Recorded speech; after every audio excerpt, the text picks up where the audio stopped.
catching eddies below anglers. The level is 6. The water's moving pretty fast.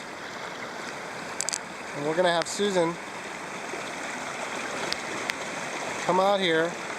She's gonna peel out, and then she's gonna come right into this eddy.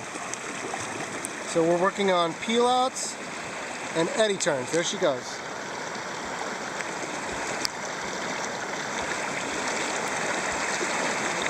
She's getting some speed.